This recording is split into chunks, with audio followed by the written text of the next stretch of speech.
بتاتا چلا جاؤں، محفوظ رکھیے گا، آئندہ سال کے لیے محفوظ رکھیے گا، نسلوں میں منتقل کریے گا. یہ علم ہے جو اہل بیت سے تقسیم ہو رہا ہے. وہ مجلسیں جو آپ کو علم عطا کرتی ہے ان کا در کبھی بند نہیں ہونا چاہیے. یہ ہے قرآن کا معجزہ. اب قرآن کیا ہے؟ میں نے پچھلے مجلس میں بیان کیا تھا کہ قرآن معجزہ ہے. تمام انبیاء آدم سے لے کر عیسیٰ تک، اس کے بعد جناب رسول خدا کو بھیجا. اب جو خاتم المرسلین آئے، خاتم المرسلین میں ایک ایسی کیٹیگری رکھی، ایک ایسا کمال رکھا جو آدم سے لے کر عیسیٰ تک تمام انبیاء میں تھا. جو کمال آدم سے لے کر عیسیٰ تک کے تمام انبیاء میں تھا، جو علم تھا، جو صفت تھی، جو بلندی تھی، جو مرتبہ تھا، جو ہیبت تھی، جو حسن تھا، وہ تمام صفات خاتم المرسلین کے اندر رکھی. توجہ ہے نا؟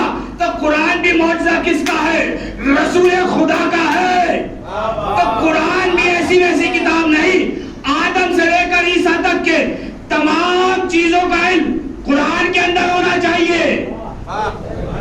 جو کمال آدم کی کتاب میں تھا، جو کمال آدم کے صحیفے میں تھا، جو کمال داؤد کی کتاب میں تھا، جو کمال تمام انبیاء کے صحیفوں میں تھا، ان کی کتابوں میں تھا، وہی کمال قرآن میں بھی ہونا چاہیے. کیوں؟ کیونکہ نبی ایسا ہے کہ تمام انبیاء کے صفات کو سمیٹے ہوئے ہیں، تو اس کا معجزہ بھی ایسا ہو کہ تمام معجزات کو سمیٹے ہوئے ہو.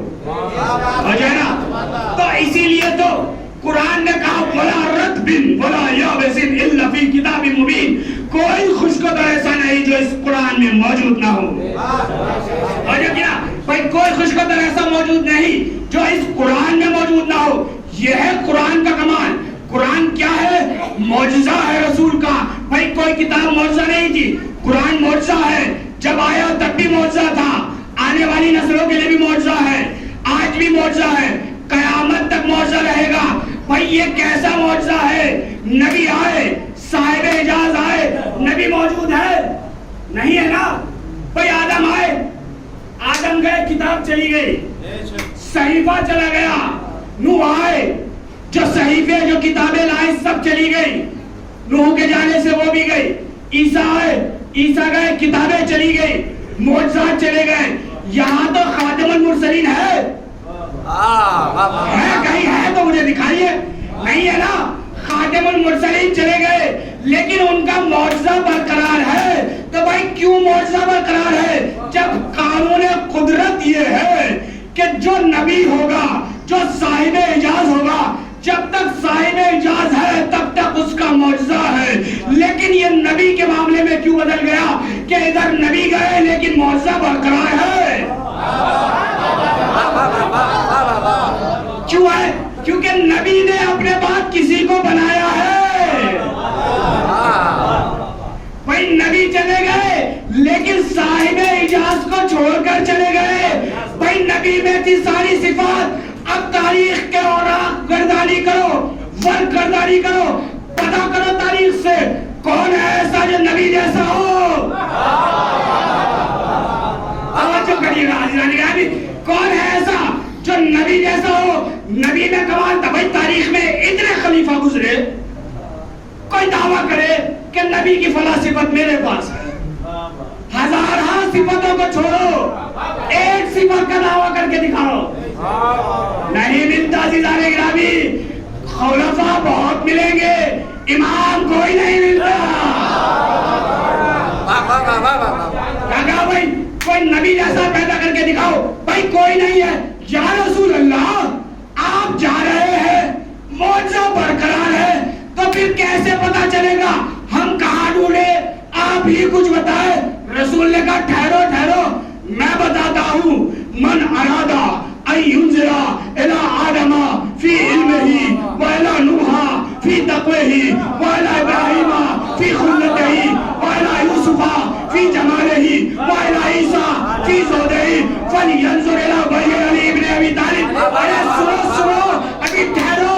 کہا یا رسول اللہ کون ہے؟ کہا کہ میں بتاتا ہوں. جو چاہتا ہے آدم کا علم دیکھے، نوح کا تقویٰ دیکھے، موسیٰ کی رحمت دیکھے، عیسیٰ کا ذات دیکھے، یوسف کا جمال دیکھے، علی کے چہرے میں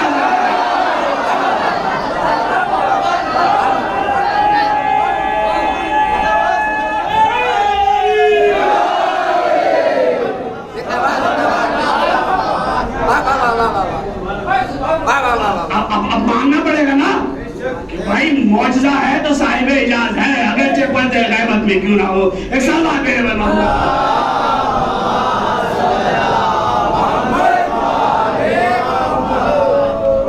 یہ ہے عزیزان گرامی. کیا کہا قرآن؟ میں نے کیا بتایا؟ قرآن معجزہ ہے، نور ہے. اب قرآن کیا کہتا ہے؟ یہ ہے امامت.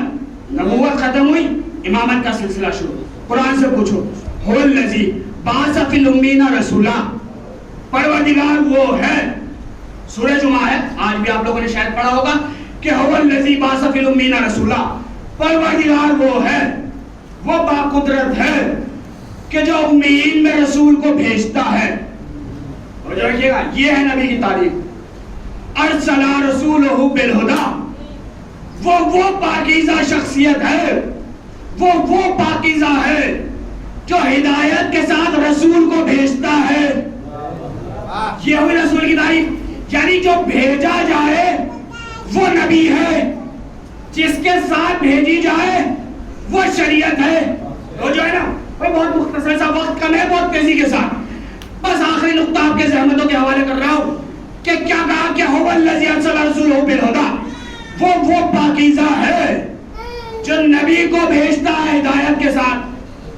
بھئی اب آپ کے ذہن میں یہ بات آ جانی چاہیے کہ جہاں لفظ بھیجا آ جائے وہاں مراد رسول ہے. یعنی شریعت بھیجی رسول کے ساتھ، ٹھیک ہے. کلمہ بھیجا رسول کے ساتھ، ٹھیک ہے. بھائی روزہ بھیجا رسول کے ساتھ. بھائی حج بھیجا نبی کے ساتھ. بھائی زکات بھیجی نبی کے ساتھ. بھائی حج بھیج دیا نبی کے ساتھ. حج کے ارکان بھیجے نبی کے ساتھ. خمس بھیجا نبی کے ساتھ. بھائی نماز کا طریقہ بھیجا نبی کے ساتھ. ہو جائے گا. یعنی جو بھی چیزیں بھیجی جا رہی ہے وہ سب نبی کے ساتھ. جب ساری چیزیں بھیجی جا چکی تو اب امامت کی ضرورت کیوں ہے؟ بھائی جب ساری چیزیں بھیجی جا چکی تو اب امامت کی ضرورت کیوں ہے؟ بھائی سائنسی بات ہے نا. بھائی روزہ آ گیا، حج آ گیا، زکات آ گئی، طریقہ نماز آ گیا، نماز آ گیا، مبتلات نماز آ گئے، بھائی حج کے ارکان آ گئے، بھائی خمس آ گیا، بھائی آداب آ گئے، بھائی طریقے احترام والدین آ گیا. یعنی تمام کی تمام چیزیں شریعت میں بھیجی جا چکی ہے نبی کے ساتھ. تو پھر امامت کی ضرورت کیوں ہے؟ قرآن نے کہا رک جا میرے پاس آ، میں بتاؤں گا نبی کے بعد امام کی ضرورت کیوں ہے. کہ وَلِكُلِّ يَوْمَئِذٍ نَدْعُو بِإِمَامِهِمْ. کہ سنو آیت تھوڑا سا ڈیفرنس ہو گیا لیکن توجہ کریے گا کہ کیا فرمایا کہ یوم ندعو لِكُلِّ أُنَاسٍ بِإِمَامِهِمْ.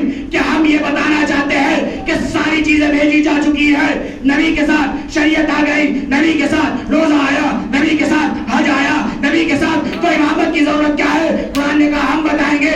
اس لیے کہ قیامت کے روز ہر گروہ کو اس کے امام کے ساتھ پکارا جائے گا.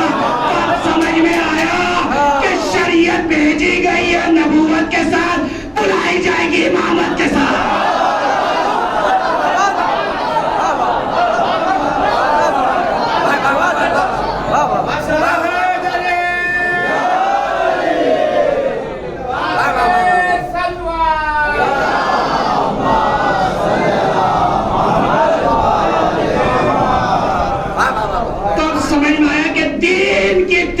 نبوت کہتے ہیں، دین کی انتہا کو امامت کہتے ہیں. تمہیں بلند دو کہ بھائی آدم سے لے کر خدیر تک کے نظام کو نبوت کہتے ہیں، خدیر سے قیامت تک کے انتظام کو امامت کہتے ہیں.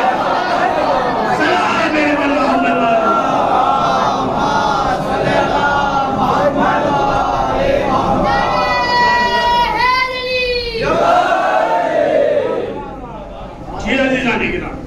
امامت کا کمال تھا.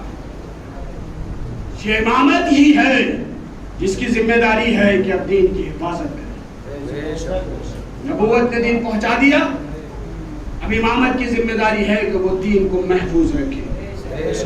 کبھی یہ امام علی کی شکل میں ہوگا تو کبھی یہ امام حسن کی شکل میں صلح کر کے دین کی حفاظت کرے گا، تو کبھی یہ امام حسین کی شکل میں ہوگا جو دین کی حفاظت کے لیے مدینہ کو رخصت کر دے گا، حج کو عمرے سے تبدیل کر دے گا، لیکن دین کی حفاظت کرے گا۔ حسین نے بھی کہا ہے نانا کہ دین، اگر تجھے عباس کے بازوؤں کی ضرورت ہوگی تو میں عباس کے بازو دے دوں گا، اگر تیرا سینہ کمزور ہو چکا ہے تو میں علی اکبر کا جگر عطا کر دوں گا۔ اے نانا کے دین، اگر زینب کی چادر کی ضرورت ہوگی تو حسین وہ بھی قربان کر دے گا۔ لو عزیزان گرامی، آج 6 محرم آ چکی ہے، چند روز کا مہمان ہے ہمارا مولا، اور اب چند روز بعد یہ عزاخانے ویران ہو جائیں گے۔ کون ہوگا جو حسین کے اوپر گریا کرے گا؟ ایک مسئلہ فقہی ہے، آپ تک پہنچانا چاہتا ہوں کہ جب بھی نماز پڑھا کرو، علماء کہتے ہیں کہ جب بھی نماز پڑھا کرو تو یہ سوچ کے پڑھا کرو کہ یہ شاید ہماری زندگی کی آخری نماز، اور نماز کے ساتھ ساتھ ایک جملہ آپ کے دل میں نہ لگے، برداشت کر سکے تو پیش کر دوں کہ نماز پڑھتے وقت تو دھیان رکھا کرو کہ یہ شاید ہماری آخری نماز ہے، لیکن جب مجلس حسینی میں آؤ تو یہ سوچ کے گریا کیا کرو شاید یہ آخری مجلس ہو، اگلے سال نہ جانے کون زندہ رہے، حسین پہ جتنا گریا کرنا ہو گریا کر لو۔ جزاکم ربکم خیر الجزا۔ نہ جانے کس کے پہلو میں جناب سیدہ بیٹھی ہو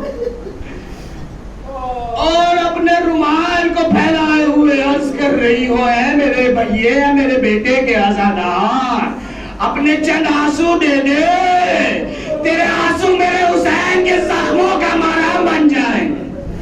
جزاکم ربکم خیر الجزا۔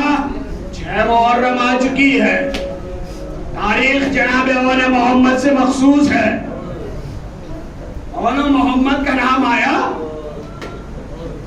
بس بیویوں کی صدائیں بلند ہو گئی۔ کون اول محمد؟ زینب کے لخت جگر اول محمد۔ جزاکم ربکم خیر الجزا۔ عزیزانو، وہ وقت آیا، مقاتل لکھتے ہیں کہ روز عاشور ایک شب وہ تھی جس کو شب عاشور کہتے ہیں، ساری بیویاں اپنے خیموں میں موجود تھی۔ بہت ہی تفصیل کے ساتھ مسائل پڑھوں گا، بہت ہی رک رک کے ٹھہر ٹھہر کے گریا کر لینا عزیزو، آخری رات ہے، نہ جانے اگلے سال یہ 6 محرم کس کو نصیب ہو۔ شب عاشور ساری بیویاں خیمے میں اپنے بچوں کے ساتھ بیٹھی ہے، فروہ قاسم کو سمجھا رہی ہے، بیٹا کل عاشور ہے، حسین پہ قربانی کا دن ہے۔ لیلا علی اکبر کو سمجھا رہی ہے۔ مقاتل لکھتے ہیں کہ جناب زینب اپنے دونوں بچوں کے بالوں میں انگلیاں پھیرتی ہوئی کہتی ہے، میرے لال کل زینب کو شرمندہ نہ کرنا، اپنے ماموں پہ پہلے قربان ہونا، ایسا نہ ہو کہ علی اکبر رہ جائے اور علی اکبر قربان ہو جائے اور تم زندہ رہو۔ جزاکم ربکم خیر الجزا۔ روز عاشور آیا اور محمد امام حسین کے پاس جاتے ہیں، اس نے جنگ طلب کرتے ہیں لیکن نہیں ملتا، واپس آتے ہیں، کچھ دیر ٹھہرتے ہیں، پھر امام حسین کے پاس جاتے ہیں، اس نہیں ملتا۔ عزیزان گرامی، جناب زینب کے پاس روتے ہوئے دونوں نونہال آئے، فرمایا اماں جان ماموں اجازت نہیں دیتے، جناب زینب کا یہ سننا تھا، ایک مرتبہ آواز دیا ہے، بھیا عباس ذرا خیمے میں تو آئیے۔ عباس پہنچے، جی شہزادی کیا حکم ہے؟